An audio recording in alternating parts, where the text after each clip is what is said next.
So hello guys, leo hata nilikuwa nisitoe video, lakini imebidi nitoe video hii usiku wa manane kwa sababu Gladys Wanga ile ujinga umeanza kule Homa Bay.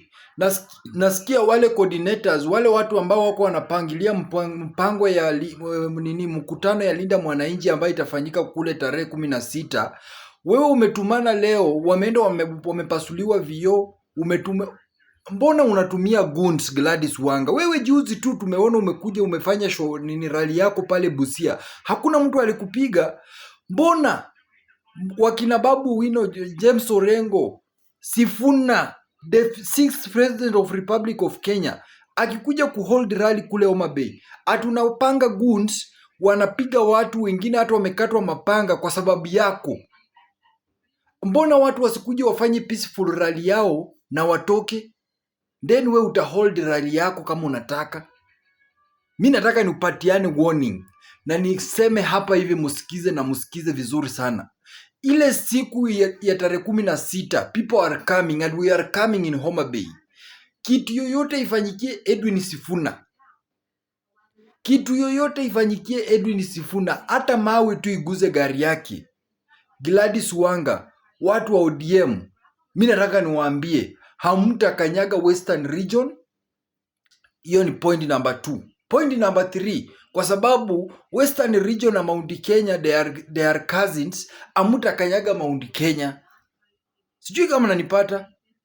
Next, kitu ikiguza Edwin Sifuna, kwa sababu tunajua pesa yenye inalipo wale goons inatoka kwa serikali tu bado, kwa sababu ni serikali ndio ina sponsor wale wakina Gladys Wanga kumobilize goons na vitu vingine. Sasa in case kitu ifanyikie Edwin Sifuna, you people will be responsible. Na pia nyinyi hamuta campaign, pia nyinyi hamuta zunguka hii Kenya, mutabaki huko hivyo Homa Bay.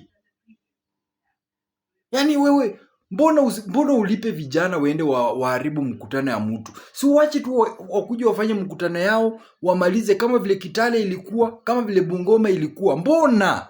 Na we kama ni goon, ukitumwa hiyo siku we jipange, kwa sababu hiyo siku hata security, Babu Wino ako na security, wako na mabunduki. Mjua hiyo. Sifuna ako na bodyguard, ako na bunduki. Aya, Natembeya kama atakuwa huko, ako na bodyguards, wako na bunduki. Orengo, ye ni governor, ako na kama bodyguard 3 4 wako na bunduki. Sasa hiyo siku mkikuja, jueni hata wana polisi wanaruhusiwa, wale wenye wanachunga wale waheshimiwa wanaruhusiwa kushoot to kill kama maisha ya mwenye wanagadi iko on risk. Sasa nyinyi mkikuja hiyo siku, jueni tu mutamalizwa. Sasa mkijua kwamba wale wabunge wote wenye wako kwa Linda Mwananchi wanachungwa, wako na polisi. Kama mjaijua, for your information, wanachungwa na polisi. Unapata wengine wako na mapaka GSU. Sasa mkikuja msidani mnakuja kudili na raia. Sasa mkikuja mfikie mheshimiwa, wewe ni kifo. Kumbafu wewe.